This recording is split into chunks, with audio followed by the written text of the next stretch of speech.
Hello, Feminine Roadmappers. Welcome back to Feminine Roadmap Podcast, the podcast that helps you navigate the challenges and the changes of midlife and helps you to live a more vibrant second half. Today, if you find us on YouTube, please don't forget to subscribe and ring that bell so you don't miss any more conversations. If you're on a podcast platform, I would appreciate your follow and share and rate this episode. Today, friends, we are going to be talking about the idea that we can create change in our life. If we change our story, we can change our life. My guest wants us to reclaim our power and to turn our setbacks into stepping stones. My guest today is Val Brown. She is an Emmy award-winning producer with over 3.5 decades of experience in writing, producing, and directing stories. Val, thank you so much for being here today. Thanks for having me, Gina. It's really an honor to be here. Well, we have a history and a friendship that's gone on for several years now, and it's such a joy that we finally come together to create this episode together. And I would love to have you share with people a little bit about yourself and what led you to this specific mission and message. You know, we all have a variety of stories, and I am going to start at a chapter in the book and share that experience, because I know that we've all experienced some form of loss in our life at one time or another. And whether it's not getting a job promotion or a change in the way of life, which really happened to all of us with the pandemic, a rejection or loss of a loved one. And in my particular case, it was the loss of the love of my life of more than 40 years. John and I were like peanut butter and jelly. We did everything together. And what I realized when I lost him is that I lost a huge part of myself. My narrative, my life narrative, was interwoven with everything that we had done together. And so on top of dealing with grief, which I want to talk about a little bit because I learned a lot about grief, I realized that my identity, the person that I thought I was gone. And so learning about grief and the physiological things that go on with your body, and this is what I really want to share, is that John wasn't the first major loss that I'd had in my life. My mom died, my sister died, and I was working in corporate America. And at that time, I guess the story is, take your 3 days, grieve, get your stuff together, get back to work. And I did. And I soldiered on. And really what I learned when I finally asked for help when John passed, because I knew that there was no way that 3 days I was going to get back up and get on with my life. It took me almost 3 years. And so what I learned is that when you have that kind of a loss, whether, like I say, whether it's a job loss, a way of life, or a person, your brain goes into overdrive, working to rewire the neural pathways that are saying, oh, that doesn't exist anymore. We need to make a new reality. And what it does is it sucks every bit of serotonin your body can make, your dopamine, and you get whatever's left over. Mm-hmm. So when we wonder why after, get your stuff back together, get back to work, you still feel horrible. And, 6 months in, people are going, are you okay? I mean, you should be okay by now. And you punish yourself because it's like, yeah, I should be okay. But what's going on is there's something really physiological. And on top of that, we don't like to talk about grief in our society. So I went through all of that.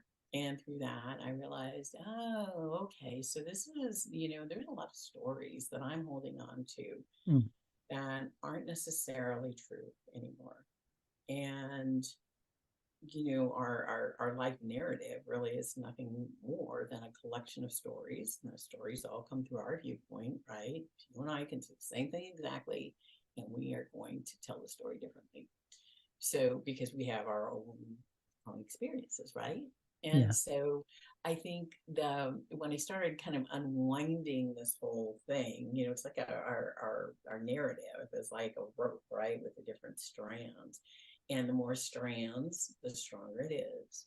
The harder it is, to cut through, or if you're going to unwind it, it's more complex. And so that was just a big part of my healing journey of getting, being able to get back on my feet and get back out. And I am really, I feel very committed to sharing what I've learned to help other people reclaim their power, get unstuck, see how those setbacks are really stepping stones to their next chapter, um, and save them some pain and some time. So that's why I'm just absolutely delighted to be here today to have this conversation. Mm. Stories are such a powerful thing. As a coach, someone that has counseled so many people over the years, I'm amazed at how our stories can be empowering and so disempowering. How they really, we live our lives through the stories that we tell. And so I think what you do is so important, because I'm not even sure how aware some people are of their own stories.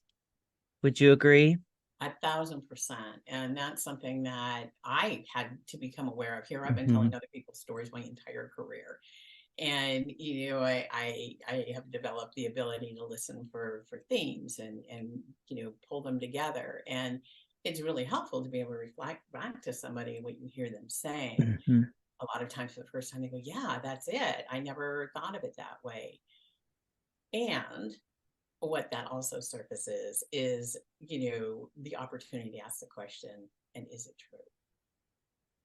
Is it still true? Because we change. Yet Mm-hmm. if we keep telling the story in the same way and bring it along with us, there's a dissonance between that story that we've accepted. That's actually, it's like an app running in the background that guides all of our decisions.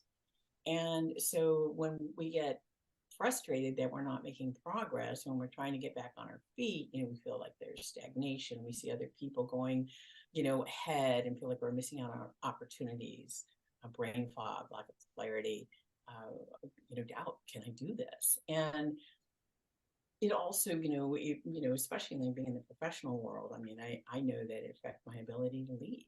I mean, Mm-hmm. I was like, am I right? Am I doing this right? And we see a lot of recurring patterns that happen in our lives. I was talking to a friend the other day, and the story he was telling was that every time I do this, it turns out this way, but when I see other people do it, it turns out this way. We had a really rich conversation around, is that really true? Can you really never think of a time that when you took that action that it had a positive outcome? And so part of I hate to say that part of the luxury that I had being and taking time in grief, because I know that doesn't sound somehow homogenous. However, I did make the commitment to take care of myself, was really being able to reflect on the stories I was telling myself and really asking myself, are they still true? And where did this come from? What was the origin of this? And so starting to pull that apart, realizing that, I have my own identity. And yes, a large part of my narrative is tied to being in a loving relationship for more than 4 decades. And there's more. And so as I started to unwind that, I realized that there was a process that I was going through, and it wasn't the 5 stages of grief. It was truly, honestly, one morning I was doing the dishes and I'm looking out the window and I just got this download. And it was like, wait, dry off my hands, running, I got to write this down. And it's a framework. It's 5 things that I had been through. I call it the 5 R's, to help me start thinking in a different way, Mm-hmm. to have some things to push against as I was trying to find my way again.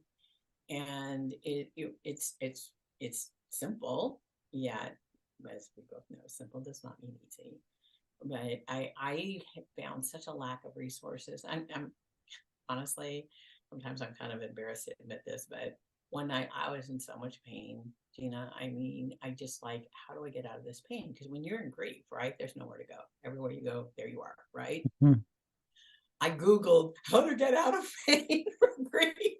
It's really, and I did find some resources that helped me, but there weren't a lot of them for where I was, and so part of I think the privilege of what I'm doing now is really to share this process and to help people see how they can turn that into something that propels them to an even greater place than they were before. So, Mhm. yes.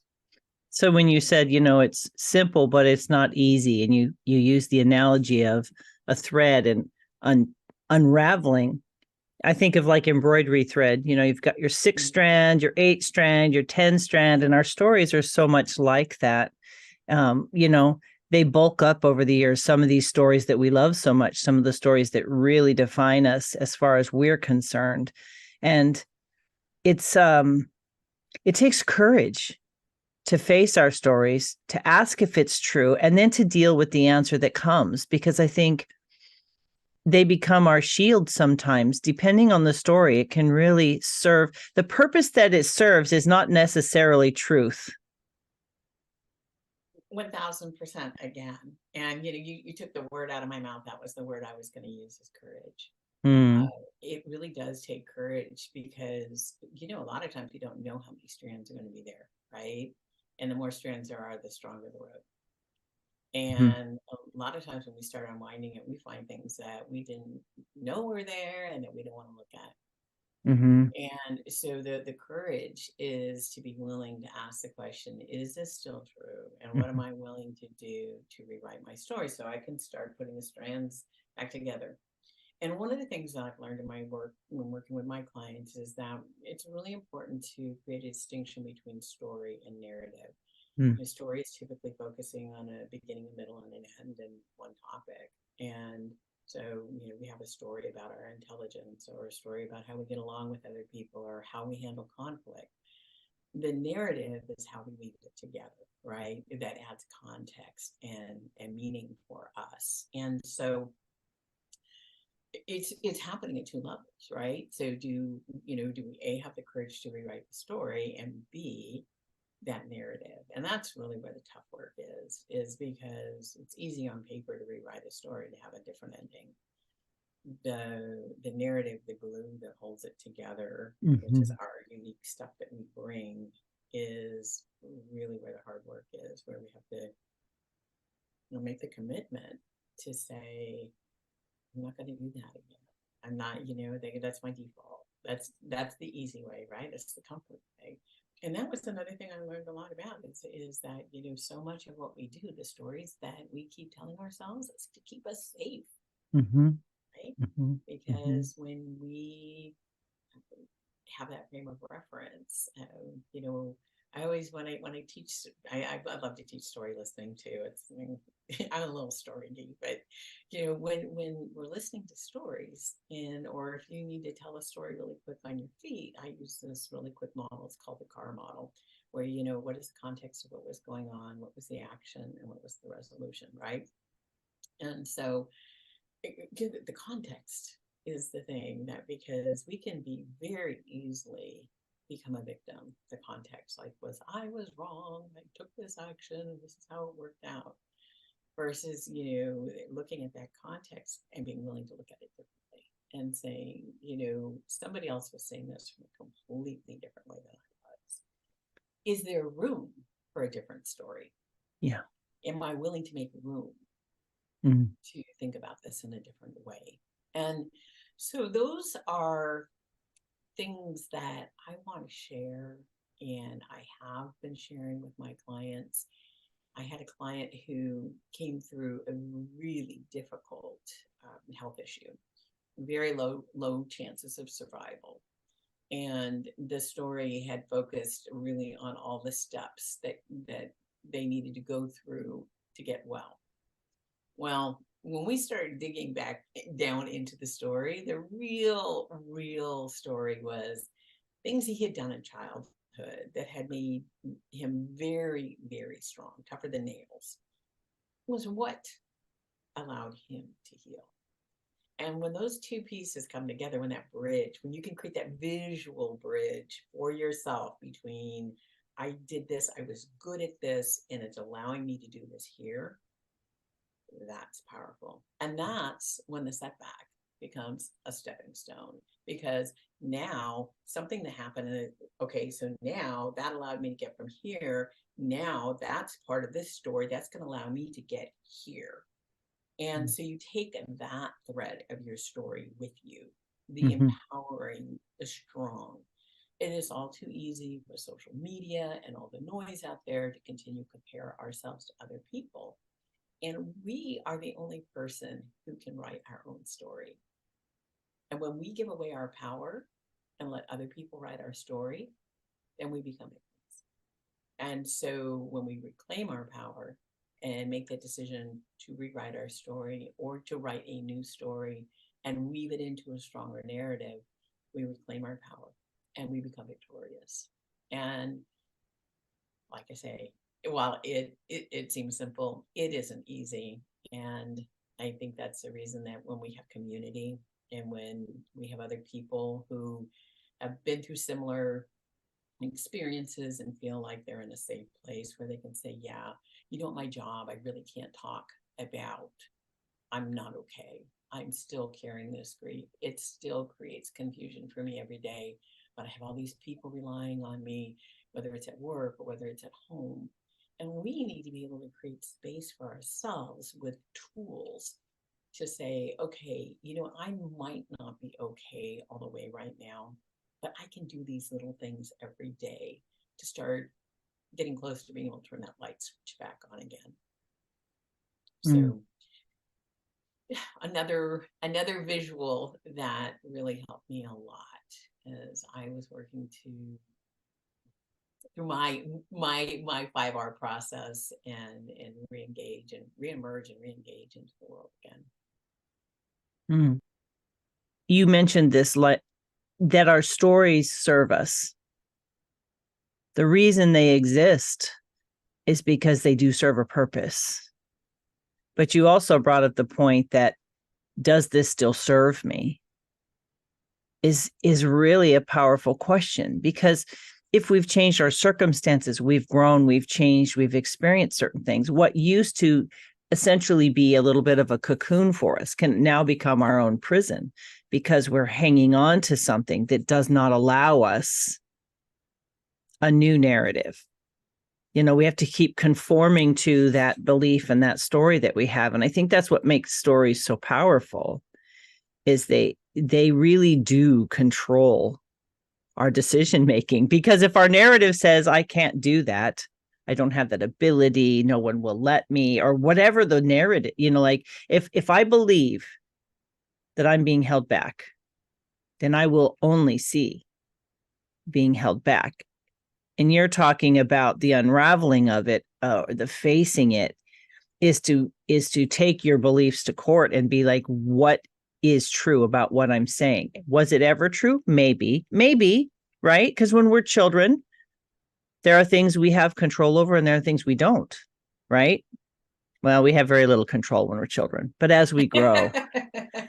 Yeah, we are controlled when we are children. And that's the reason a lot of times that's where rebellion comes in, because we know what our truth is intrinsically. And, we have somebody working, so many times in good faith is where they're coming from, not realizing that one word can make a difference. I know I had a friend's son tell me one time, I had made a comment about his manners and didn't realize that he was listening, and he had very, very nice manners. I had made a sort of an aside about a sitcom, and I saw him at Thanksgiving a few years back, and he said, Val, I've always remembered what you said. And it's kind of made me be really like extra cautious. And I was like, oh my gosh, I apologized profusely. He said, oh no, actually it was a good thing. Yet it just made me so much more aware. And I know it happened to all of us when we were kids, when somebody put a label on you, do this, don't do that. And so now that we are in the driver's seat, now we are in control. Now we have set a path. And if I may, this is the next piece that I think is really important in this, because when we've had a great loss in our life, there's a grieving process where we need to let go. And when we don't have the ability to do that, or we don't have the support to do that, and we keep thinking, well, I should be moving on to something new, we're not giving ourselves that time in the in between, in the, as they call it, the neutral zone, to heal, and Mm. then to rewrite what is our new why. For me in my life, I mean, it's like, being part of a committed partnership for 4 decades plus, all of a sudden became, what do I want? What do I want to do? The decisions I make for me, not we. And that was a whole process. And being in that neutral zone, giving yourself space to say, it's okay that I don't know. And it's okay that sometimes I'm going to go back to the letting go and to the grieving, because grief is not a straight line. Mhm. And as they say, there is no expiration date on grief. Mhm. It is what it is, and it's your story to write and your story to heal, your grief to heal. From allowing ourselves to stay in that place of neutrality and to say, it's okay that I don't know, we open up the opportunity to start saying, what if? What could my new why be? And I know so many times I had people early on. I worked with some amazing grief counselors, which, at different stages in my process, that would ask really good questions. And a lot of times I would say, I don't know. And they never said it's not okay not to know. However, the question was asked, what could that look like? And I had no idea. And that's when I started drawing pictures. At one of my group counselors saying, get a notebook and draw pictures about what does it feel like.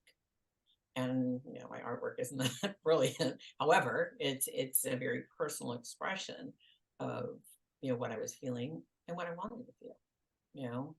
I wanted to see the sun come up again.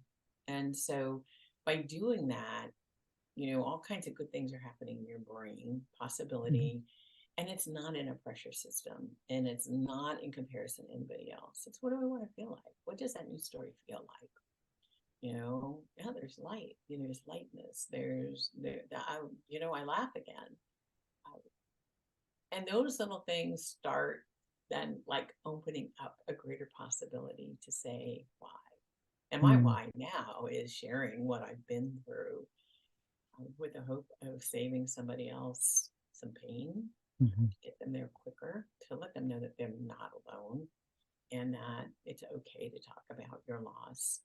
And I've had leaders tell me, Val, now that I can talk about this has actually made me a more effective leader, because people find me more relatable. Um, that they've had the same kind of a hurt, yet we have this image of leaders as being strong and stoic and soldiering on, which is what I did. And what ended up happening as a result of that, honestly, Gina, was I developed a lot of coping behaviors that were completely masked by the industry that I was in, which is a very high pressure industry, where, as a producer, you high need for control. What's going on? What's going to happen next? Right? Low tolerance for ambiguity. Always wanted to know what could go wrong, so I can make sure that I'm prepared for it. Um, I had perfectionism. This has got to be just so. And then I also found that a lot of times I was avoidant when Mm. when hard conflicts came up. It's easier for me to withdraw or to always be busy. And that happens in a lot of businesses. So it's like, all right, so we're coping, we're creating safety for ourselves. Yet what that also creates is a lot of trigger points in relationships, in how you respond to things, because it's unresolved and it's Mm. sitting there right underneath the surface. Yet Yes. we don't point at that. We point at other things, saying, oh, well, I was tired, or oh, they Yeah. shouldn't have done Yeah. XYZ. Yeah. However, it's how we're showing up, our Mhm. energy. And Mhm. so when we allow ourselves to say, hey, you know what, that really, really hurt, and Yeah. I'm really not okay with it, and it really doesn't jive with the way I see myself. A lot of times when people don't get that job promotion, it's like, well, I always win. I always get what I go after. Mm. How come it didn't happen this time? So we have to be nice to ourselves, which is something we are not very good at as a society. And I certainly wasn't. I was really, really hard on myself. And when I finally gave myself the room to say, it's okay, Val, it's okay that you're just a pile of goo right now. And, and work through it, because I can honestly say without a doubt, I am a much stronger person. I am much clearer on those stories that have helped to shape me and bring me where I am, the value that I bring, and the compassion I have for other people going through the same thing. You brought up grief, and I've had a couple of great conversations on my show about grief. And I think it's one of those things that taps into people's stories. In other words, your grief is reflecting something back to someone. And the people that want you to rush through your grief are actually asking you to make them comfortable. That was such a huge learning for me. And, I always feel like, because my mom died when I was 21. I mean, that was young to lose her. I was her caregiver for a couple of years before she died. I was working and going to school, and that was the narrative. And then 8 years later, my sister died. And it was a really challenging situation that I couldn't talk about, because back then, if you needed help, there used to be this place on job interview applications. I don't know if it's still there, but have you ever sought any kind of counseling or help? And I couldn't lie, and I was early in my career, so you don't get help, right? And it really would have been helpful for me to talk to someone. And so I think that, yeah, you're right, that whole narrative about grief and not wanting to talk about it. So I was in a situation very, very, maybe about 2 or 3 months after John died, and an opportunity to go to an event. I'd bought a ticket for it before he passed. And I thought, okay, just test yourself, see if you can go out and be in a room of people. And one of the people that was there, we shared a ride down to the event, came up to me afterwards, because she'd been really silent, and she said, "I'm sorry, I just don't know what to say. And so I don't want you to think I don't care. I just don't know what to say." And I could see, she was visibly really uncomfortable. And, just like, hey, you know what? I have no expectation that you can understand what I'm going through, nor do I expect you to bring me comfort. I'm sorry that you're uncomfortable. But that was exactly it. I could see there was some very deep, unhealed, open wounds that she had. And so that level of understanding of your fellow human, that we all have these open places, it allows you to be curious and to ask those questions, thoughtfully, of course, and respectfully. And the healing that takes place when somebody realizes, oh, I'm not alone, or, oh, it's not bad that I feel this way. I have a tendency to say, what's wrong with me? Why haven't I popped back? Well, when I read about the fact that my body's using all my serotonin and my dopamine, and yeah, good luck out with that. Whatever's left over is what you get. Yeah. All of a sudden, it made perfect sense. It's like, of course, I didn't feel well for a very long time after my mom died and after my sister died, because my body chemically was not the same. It was trying to adapt to an event that had happened in my life that I'm processing completely psychologically, and judging myself that, why am I not like someone else? Look, if they just got up and moved on with their life. My story was that they were okay, and the reality was, I'm sure they weren't. Yeah. And there we're back to the story again. The story was directing how you felt you could deal with it. Mm-hmm. Oh, 1000%. What would other people think? I would be strong. And that was always something, from a very, very young age. I was an equestrian. I was lucky to grow up riding horses, and I will never forget the first time I got thrown off a horse.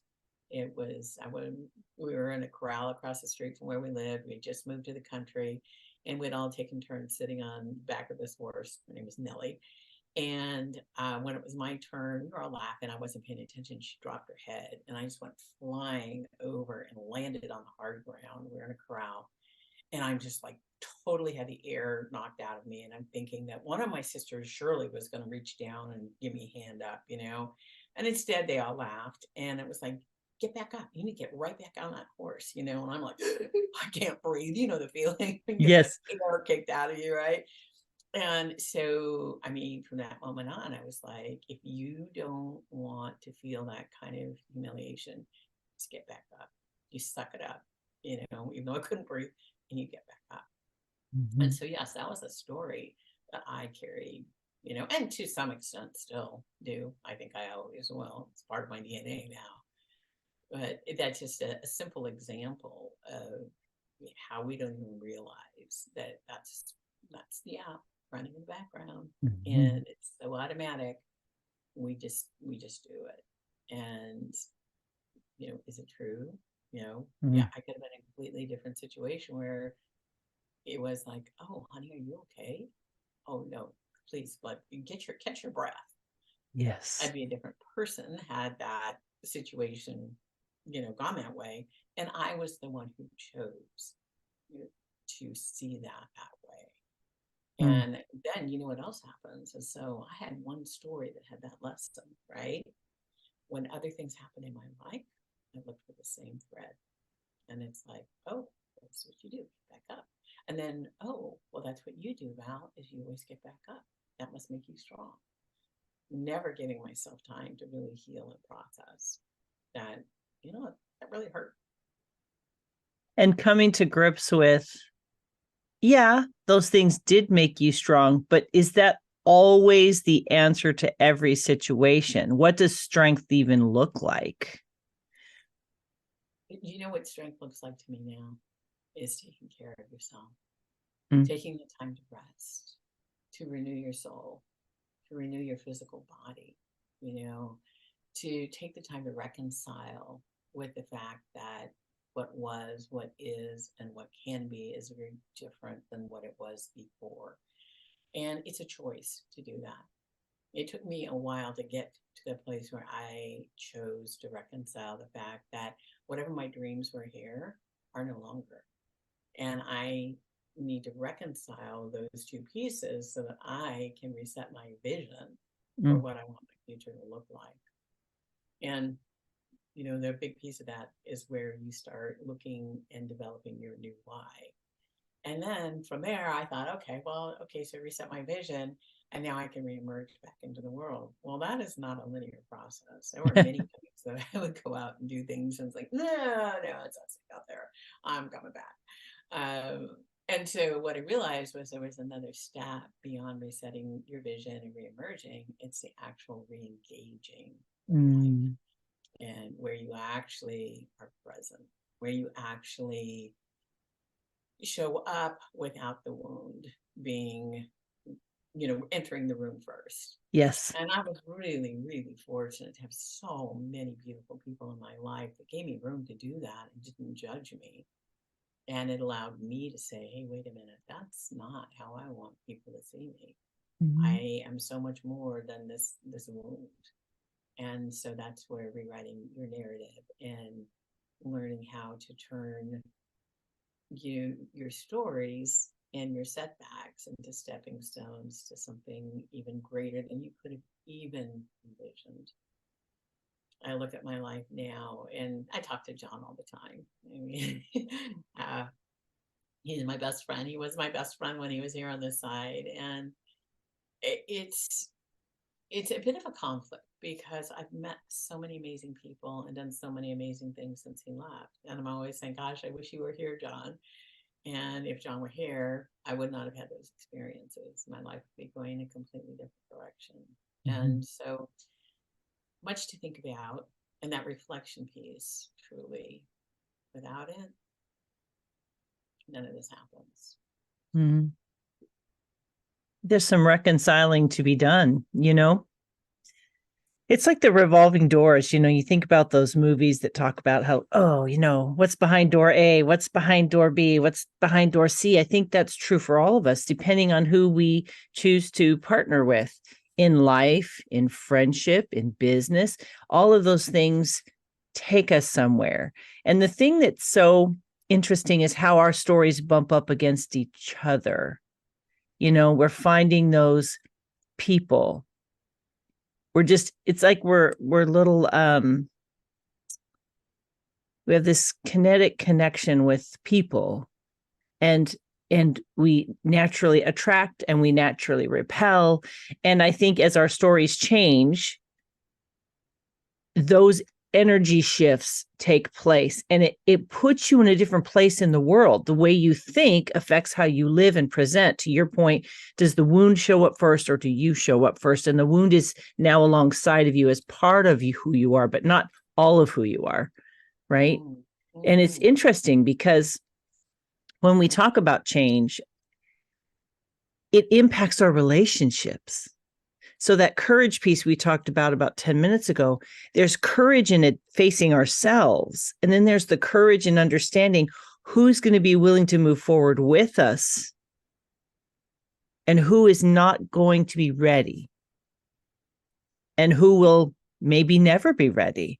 I think all of these, that's why I think all those strands are so complex, is because no man is an island. Any decision that I make is impacting the people within my sphere, right? And so you were talking about the 5 R's.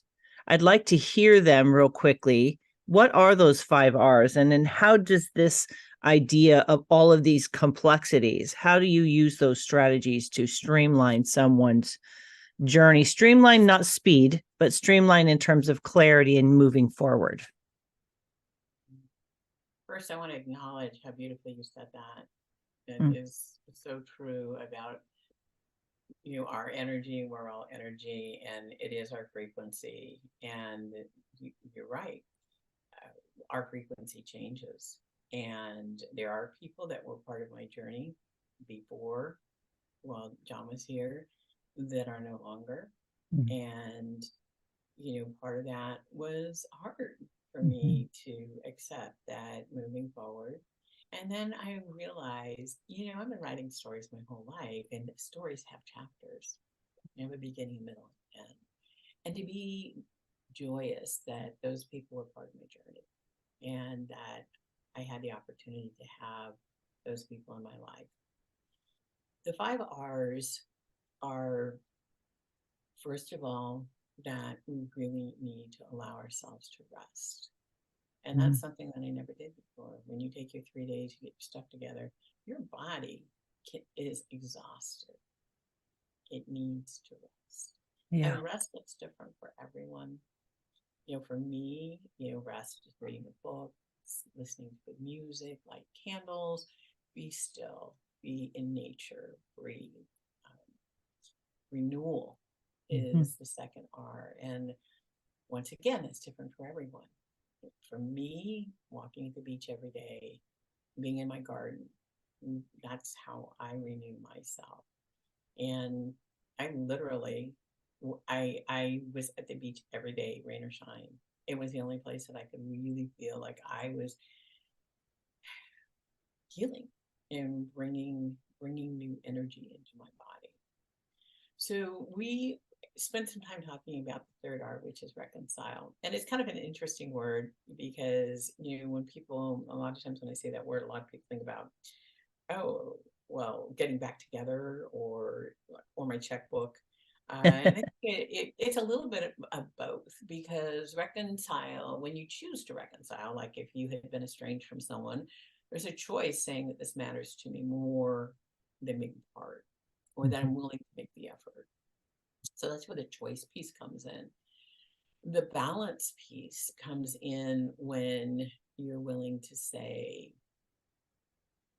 I can't bring that forward with me, or I want to bring that forward with me, and there's an unknown on the other side. Like how does that keep me in stasis? And that reconciliation piece is also, it's nonlinear. None of this is linear. You can go back to, hey, I need to rest again because I'm feeling run down again. I had an incident in my life that triggered something. I need to rest and take care of myself. So the wonderful thing that ends up happening after you've reconciled, because now we're kind of in that neutral zone, where we've had the endings, we're allowing ourselves to do this work, is to say, all right, now based on where I'm accepting where I am, I've gone through this balancing. What does a reset vision look like? I want to reset my vision for the future. So I feel like I have something pulling me forward. I can tell you in many, many, many dark days where there was nothing pulling me forward other than the hope that one day I would turn on the light switch again. Mm. And so once I reset my vision and I could start seeing, hey, these are the possibilities, that, there is so much more that is in my life in addition to this wonderful relationship that I've lost. And so resetting that vision, it takes time and care, and it's a thoughtful thing, and it's a roadmap for you so that you can intentionally say, you know what, I'm ready to reemerge. Because now when you're in conversations, it's not all about how are you or the loss. You're reemerging with some new hope, right? Mm-hmm. It's new hope that, hey, I am moving to a new chapter. Don't know what it is yet, but I'm moving forward. Mm. And then the re-engagement piece, I think I'm actually up to 7 hours now, is the whole notion of, all right, this is who I am now. Mm-hmm. And the loss does not define me. It's part of me. I've done the work. It does shape how I see things now. Yeah. But it's not all of me. And so that re-engaging piece. And then the last one that I'm really realizing, and I spoke to this a little bit before, is a constant cycle of reflection, of looking at where you are. And through reflection, I think of reflection as a really kind, wonderful, and safe place to go, because it's a quiet time. And it's a time to say, hey, what really went on here? Or what's really going on here? And what do you really need? This isn't just like, my need for always knowing where, a low tolerance for ambiguity. Well, what's that really about? And when I learned it's really about keeping myself safe, it's like, okay, so what do you need to be safe right now? You're not feeling safe. What do you need to be safe? And so we kind of have this dance, this interplay with our stories all the time. Yeah. And they can change. And that's the beauty. That's where our power is, our personal power is that we can look at that and go, nope, sorry, I'm writing you out of this story. No longer need you. Edit. Edit. Like, I'm sorry, your part has been written out of this play. Yeah. And you can choose to bring in new characters. And it's what you want to create. And to go to what you were talking about energy, when we start seeking that, that's what shows up for us. Yeah. And that's the beauty. And that's the reclaiming your power. And that's seeing that, oh my gosh, this was really a stepping stone for me to get to what was next. Because had I not had this experience, these next things would not even be possible. I wouldn't even be thinking about them. And so that's the whole piece around realizing that what is it that saying, I am master of my fate and captain of my ship. Yeah. Understood what that meant. Yeah. And I also understood that my mom used to say this to me a lot when I was a kid. And I think that did probably go a little bit to my always wanting to do things perfectly. But it really is, if you don't have time to do it right the first time, Val, when will you have time to do it?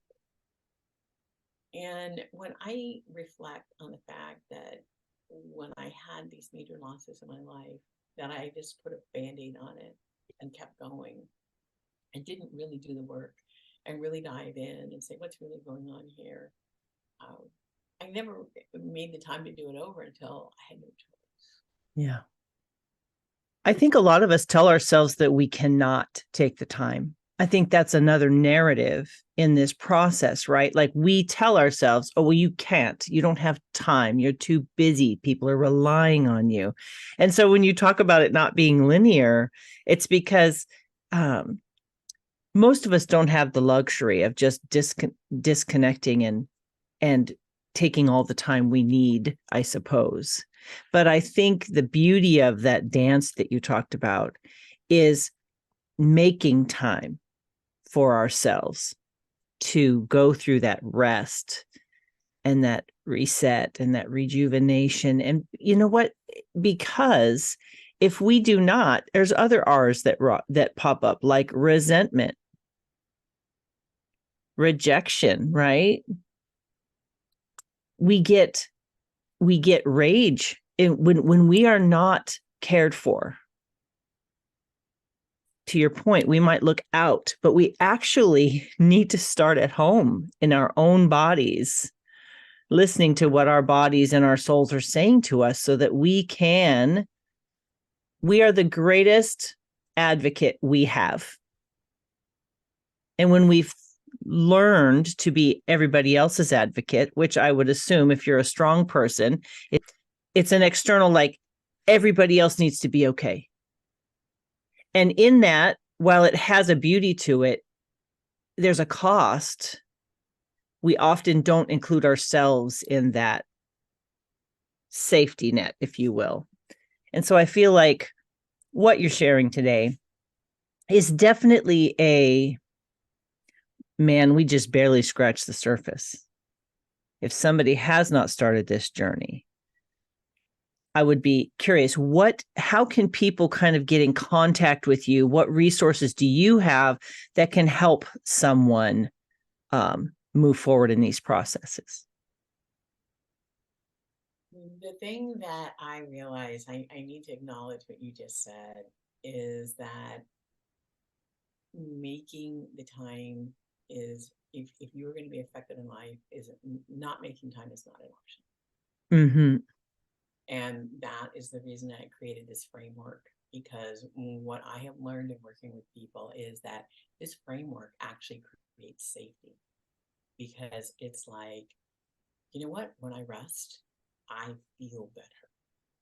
When I take time to say, hey, you know what, I got to renew for a minute. I'm not gonna have so many triggers. I'm not gonna yell at my kids. I'm not gonna feel upset by things at work. I'm not going to say something I didn't mean, because I took some time to put back into me. And I think it's one of the hardest things, especially for women, because we are so socialized to look after everybody else's needs before our own. If we want to really look after the people we care, we must take care of ourselves first. We must put ourselves first. And so the two things that I offer, my website has got a ton of free resources on it, and a lot of them are around story. I work one-on-one with people, and what I've found works really well is to move from the one-on-one, where you really can get clear about some of these things, and then moving into a group where you're in a safe group and you're working with other people who are going through the same journey. One of the hardest things for high achievers is to find safe places where you can really talk about what's going on. Because we've learned to protect ourselves, right? You know, I have to be strong. So I encourage you to go to my website, and the resources that are there are a lot about writing our stories, about the things that we do, how we show up. And then I am always happy to, hop on a call and talk to people. And whether I'm the right person or not, I'm a good listener, and I have a lot of compassion for people trying to find their way. And, giving that glimmer of hope that, what, this really is a stepping stone to something bigger. And what's your website? visualbridgecommunication.com. Excellent. Val, if you had 3 kind of key takeaways, something that you would want people to anchor into, what would those 3 things be?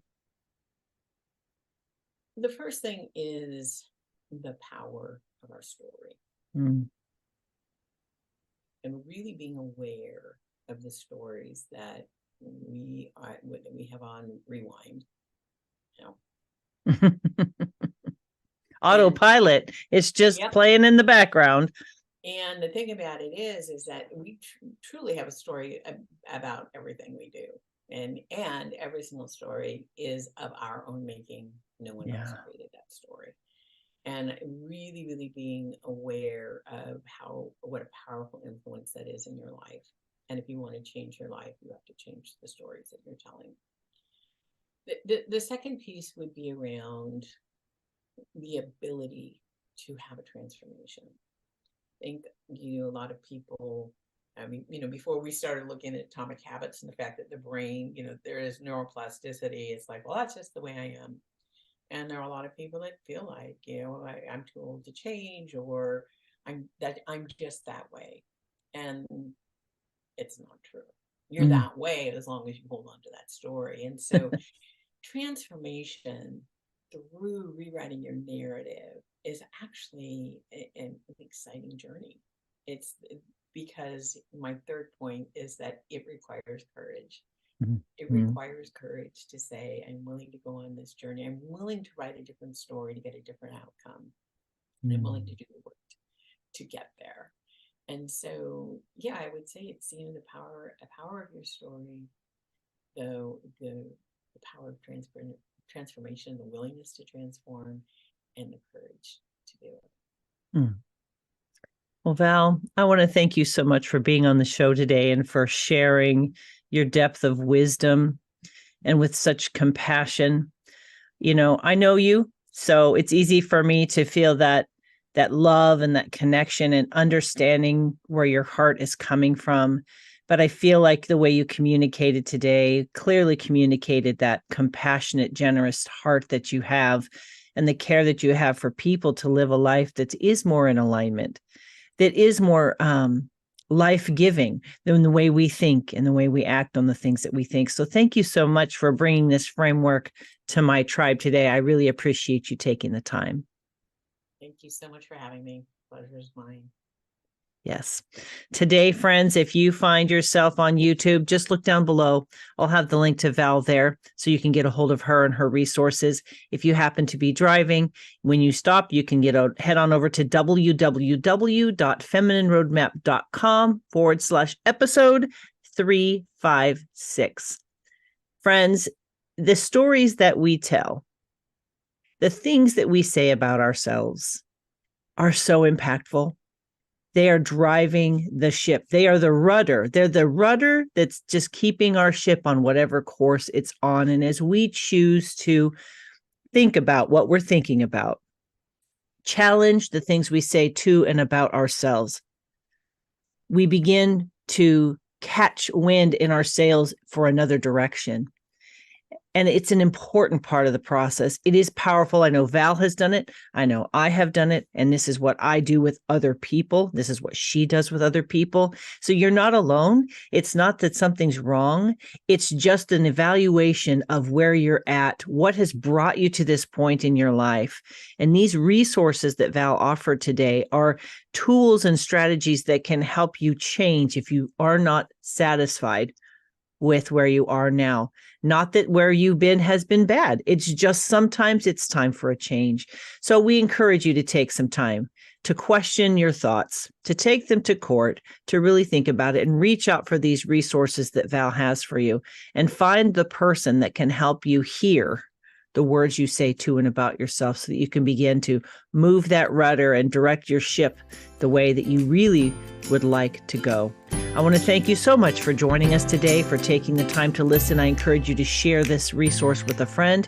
I look forward to sharing more inspirational people, conversations, and strategies with you in the weeks to come. Take care, my friends. Bye-bye.